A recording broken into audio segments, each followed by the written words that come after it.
2023년의 어느 가을날, 서울 근교의 조용한 한 동네에 작은 한옥이 한 채 있었습니다. 이 한옥은 마당 한켠에 오랜 세월의 흔적이 고스란히 담긴 감나무 한 그루가 서 있었고, 창문 너머로는 푸른 대나무 숲이 바람에 흔들리는 소리가 정겹게 들려오는 그야말로 평화로운 풍경을 자랑하는 곳이었습니다. 이곳에는 80대 중반의 박영감님이 홀로 살고 계셨죠. 영감님은 젊은 시절에는 꽤나 이름을 날리던 목수셨습니다. 그 손끝에서 나온 가구들은 한번 만져보면 그 견고함과 아름다움의 감탄사가 절로 나왔다고 해요. 섬세한 조각과 견고한 짜 맞춤은 그의 장인 정신을 고스란히 보여주었죠. 주변에서는 그의 솜씨를 따라올 자가 없다고 칭송했고, 그의 가구는 혼수품으로도 인기 만점이었습니다. 하지만 세월의 흐름 앞에 장사 없다고 이제는 허리도 굽고 손마디는 굵어지고 기억력도 예전 같지 않으셨습니다.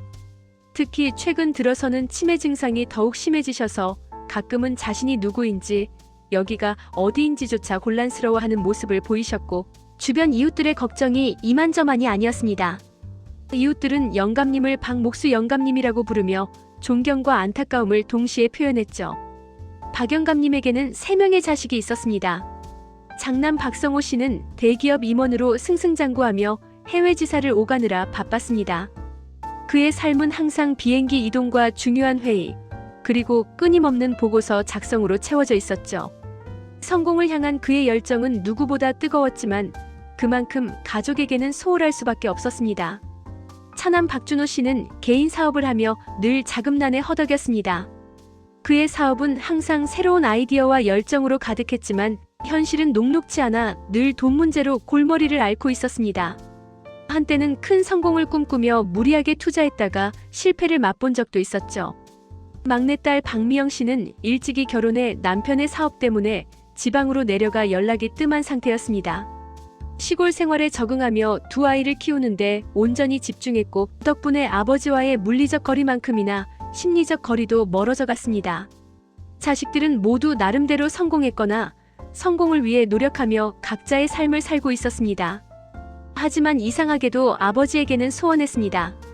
명절이나 가끔 안부 전화 한 통이 전부였고, 영감님을 찾아오는 일은 거의 없었어요.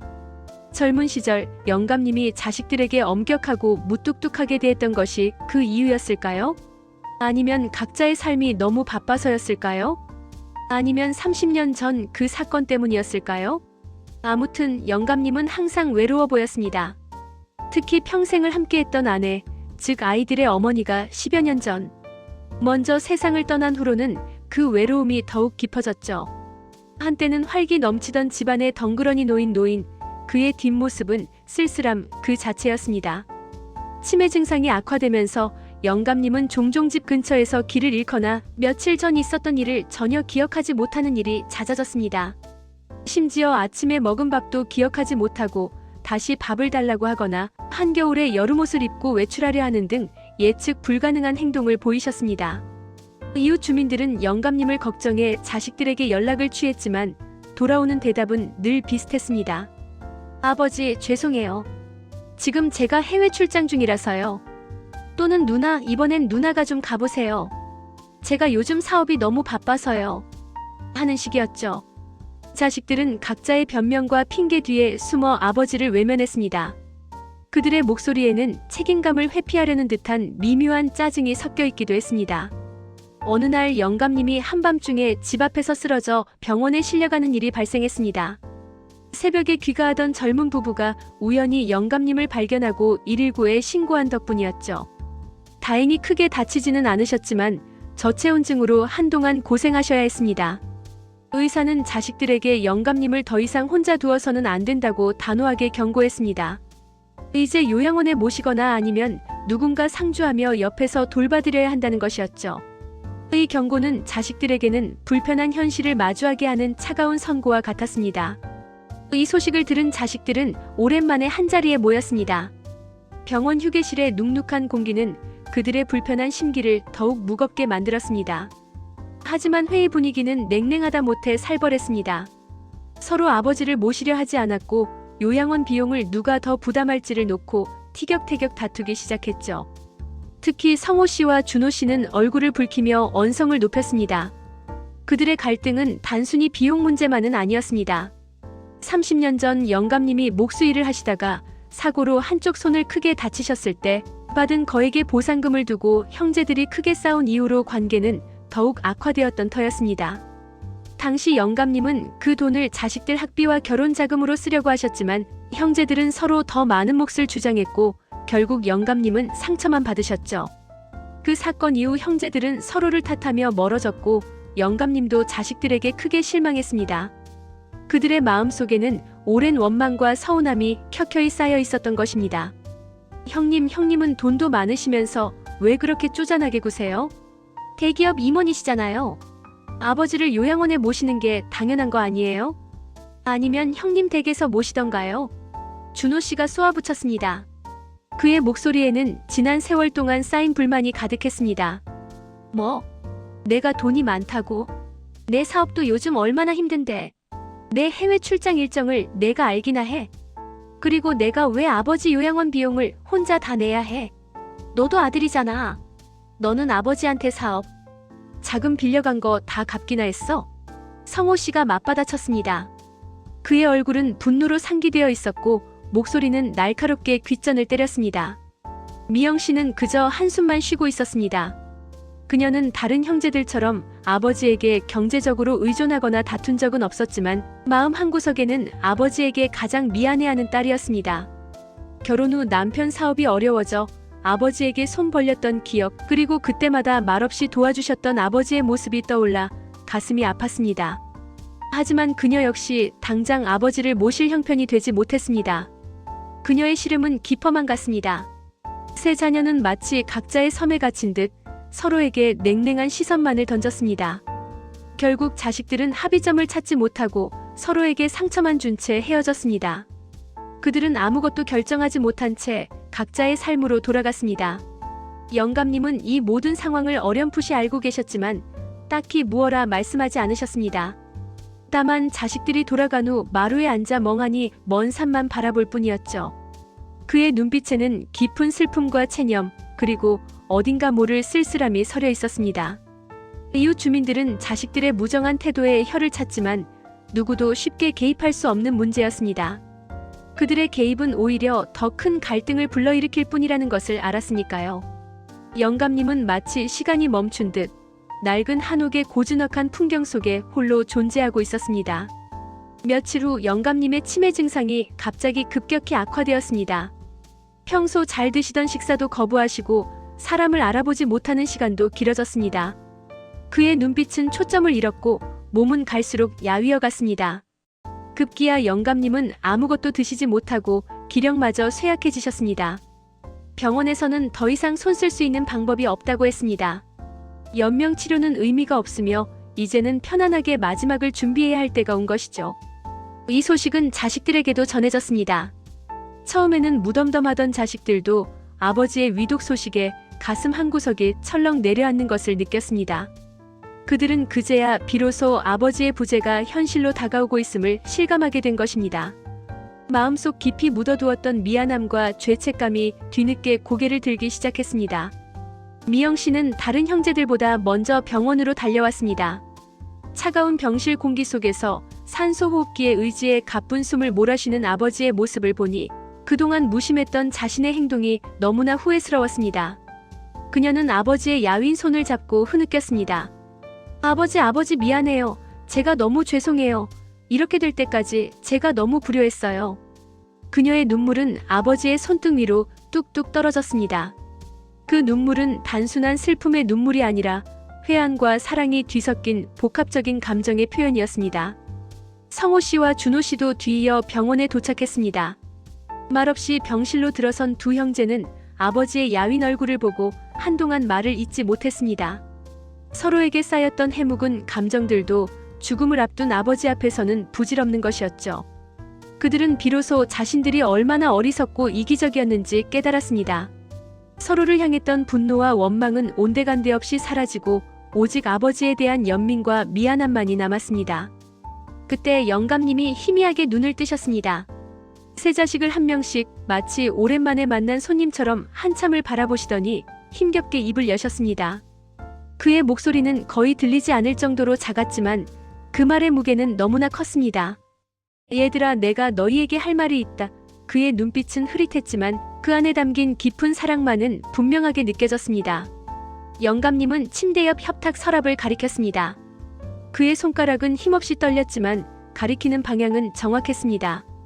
미영 씨가 조심스럽게 서랍을 열자 그 안에는 오랜 시간의 흔적이 고스란히 묻어나는 낡은 통장 한 권이 들어 있었습니다. 겉표지는 세월의 풍파를 견뎌낸 듯 달고 달아 글씨조차 희미했지만 분명히 우리은행이라고 적힌 은행 통장이었습니다. 그리고 그 통장 밑에는 손때 묻은 작은 수첩이 놓여 있었죠. 수첩은 얇았지만 그 무게는 결코 가볍지 않아 보였습니다. 자식들은 의아한 표정으로 서로를 바라보았습니다. 아버지가 왜 이 통장을 지금 보여주시는 걸까? 대체 이 통장에는 어떤 비밀이 숨겨져 있는 걸까? 그들의 가슴 속에는 미지의 감정이 피어올랐습니다. 성호 씨가 떨리는 손으로 통장을 받아들고 조심스럽게 펼쳤습니다. 통장 안에는 생각보다 많은 금액이 찍혀 있었습니다. 매달 꾸준히 입금된 소액의 금액들, 아마도 영감님이 목수일을 하며 한 푼 두 푼 아껴 모은 돈들이었을 것입니다. 그리고 가끔 큰 돈이 인출된 기록도 보였습니다. 그러나 통장의 마지막 장을 넘기자 인쇄된 글씨가 아닌 손으로 직접 쓴 글씨들이 눈에 들어왔습니다. 마치 오랜 친구에게 보내는 편지처럼 빼곡하게 적힌 글씨들은 마치 일기 같았습니다. 그리고 그 중에서도 가장 마지막에 적힌 단 한 줄이 자식들의 시선을 사로잡았습니다. 그 글귀는 그들의 심장을 송곳처럼 꿰뚫는 듯 했습니다. 내 사랑하는 얘들아, 아빠는 너희를 진심으로 사랑한다. 그리고 미안하다. 너무나 미안하다. 그 글을 본 순간 미영 씨는 그 자리에 주저앉아 오열하기 시작했습니다. 그녀의 눈에서는 뜨거운 눈물이 본물 터지듯 쏟아져 내렸습니다. 성호 씨와 준호 씨도 더 이상 감정을 주체할 수 없었습니다. 그들의 눈가에도 굵은 눈물방울이 맺히기 시작했고 이내 얼굴을 타고 흘러내렸습니다. 그 통장은 단순히 돈이 들어있는 통장이 아니었습니다. 거기에는 영감님이 평생을 살아오시면서 자식들을 향해 품었던 깊고 한없는 사랑과 말없이 견뎌왔던 미안함, 그리고 외로움이 고스란히 담겨 있었던 것이죠. 그 통장은 마치 영감님의 심장 같았습니다. 뜨겁고 아프고 그리고 한없이 따뜻한. 수첩을 펼쳐보니 그 안에는 더욱더 가슴 아픈 이야기들이 적혀 있었습니다. 영감님은 당신이 치매에 걸렸다는 사실을 알고 나서부터 매일같이 이 수첩에 자신의 생각과 기억들을 기록해 두셨습니다. 자신이 혹시라도 자식들을 알아보지 못하게 될까봐, 혹은 마지막 순간에 하고 싶은 말을 잊어버릴까봐 두려웠던 것입니다. 수첩에는 자식들이 어렸을 적 해맑게 웃던 모습, 힘들게 공부하던 모습, 그리고 결혼하던 날의 축복 같던 기억들이 세세하게 적혀 있었습니다. 심지어 어릴 적 성호가 처음으로 목마를 타며 기뻐했던 순간, 준호가 시험에서 100점을 받아 자랑하던 날, 미영이가 고운 한복을 입고 재롱을 부리던 모습까지 생생하게 기록되어 있었습니다. 그리고 곳곳에는 자식들에게 미안하다는 표현이 반복되어 있었죠. 그 미안함은 어떤 죄책감이라기보다는 자식들에게 더 많은 것을 주지 못했다는 부모의 한없는 책임감과 사랑에서 비롯된 것이었습니다. 특히 30년 전 보상금 사건에 대한 내용이 미영 씨의 눈길을 끌었습니다. 영감님은 그때 형제들이 돈 때문에 싸운 이유가 당신의 잘못 때문이라고 생각하고 계셨습니다. 내가 그때 돈을 너무 아끼려 했던 것인가? 내가 좀 더 현명하게 대처했어야 했는데, 자식들에게 좀 더 넓은 마음으로 베풀었어야 했는데, 미안하다, 내 아들들. 이 글을 읽은 준호 씨는 오열하며 아버지께 용서를 빌었습니다. 사실 그때 준호 씨는 사업 자금이 급하게 필요했고 형과의 경쟁심 때문에 더 큰 욕심을 부렸던 것입니다. 그는 아버지의 글을 읽으며 자신의 어리석음과 탐욕을 뼈저리게 후회했습니다. 성호 씨 역시 형으로서 동생들을 잘 이끌지 못하고 아버지께 실망만 안겨드렸던 지난날을 반성했습니다. 그들의 눈물은 오랜 세월 굳었던 마음의 벽을 허물어뜨리는 샘물이 되었습니다. 그리고 그 통장의 용도도 밝혀졌습니다. 영감님은 당신의 노후 자금을 모아둔 통장이었지만 동시에 자식들을 위한 비상금 통장이기도 했습니다. 수첩에는 이런 내용도 적혀 있었죠. 혹시라도 내 자식들이 힘들 때 이 돈이 작은 힘이 되어주기를. 아비가 해줄 수 있는 마지막 선물이다. 그동안 자식들이 어려움을 겪을 때마다 영감님은 이 통장에서 돈을 인출해 몰래 도와주셨던 것입니다. 미영 씨가 남편 사업 때문에 힘들어했을 때, 준호 씨가 사업 자금 때문에 발을 동동 구를 때 영감님은 말없이 통장에 돈을 꺼내 자식들에게 흘려보냈던 것입니다. 그러나 자식들은 그 사실을 전혀 알지 못했고 그저 우연한 행운이나 알 수 없는 출처의 돈으로만 생각했습니다. 아버지의 사랑은 그렇게 그림자처럼 조용히 존재했던 것이죠. 이 모든 사실을 알게 된 자식들은 망연자실했습니다. 그동안 아버지를 외면하고 자신의 이익만을 쫓았던 자신들의 모습이 너무나 부끄럽고 한심하게 느껴졌습니다. 특히 성호 씨는 자신이 성공 가도를 달리는 동안 아버지에게 너무 무심했던 것을 후회했습니다. 그는 자신의 성공이 아버지의 헌신과 희생, 그리고 말없는 사랑 위에 세워졌다는 것을 뒤늦게 깨달았습니다. 아버지의 넓은 품 안에서 자신들이 얼마나 부족하고 어리석었는지 비로소 깨달은 것입니다. 그들은 각자의 지난날을 반추하며 깊은 참회의 눈물을 흘렸습니다. 아버지, 저희가 잘못했습니다. 정말 죄송합니다. 세 자식은 아버지의 침상에 얼굴을 파묻고 하염없이 눈물을 흘렸습니다. 그들의 흐느낌은 병실을 가득 채웠습니다. 아버지의 마지막 가는 길에 이렇게 큰 깨달음을 얻게 될 줄은 몰랐습니다. 그들은 그 낡은 통장과 손때 묻은 수첩 속에서 아버지의 말없는 사랑과 희생, 그리고 용서를 발견했습니다. 그것은 그 어떤 유산보다 값진 것이었습니다.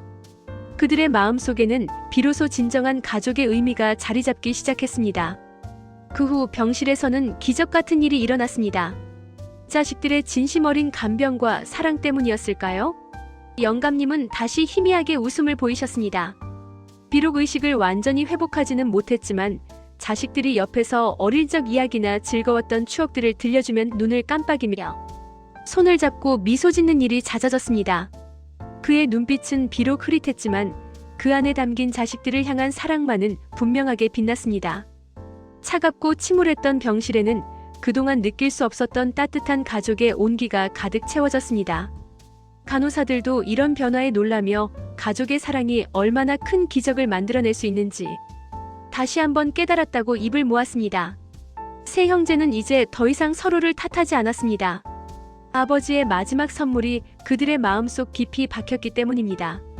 아버지가 물려주신 것은 돈이 아니라 가족이라는 가장 소중한 유산임을 깨달았기 때문입니다.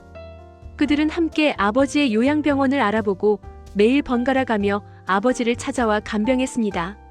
매일매일 아버지를 찾아와 손발을 주무르고 머리를 빗겨드리고 좋아하시던 옛날 노래를 틀어드렸습니다.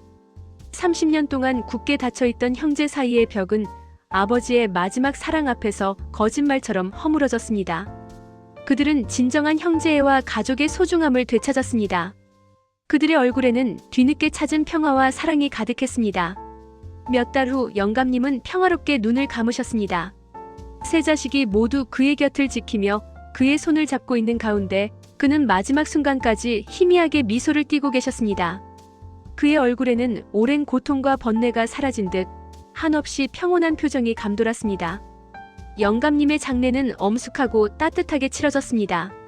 그 자리에 모인 이웃 주민들과 친지들은 그래도 마지막에 자식들이 아버지 마음 편하게 해드렸다며 영감님의 평안한 안식을 빌었습니다.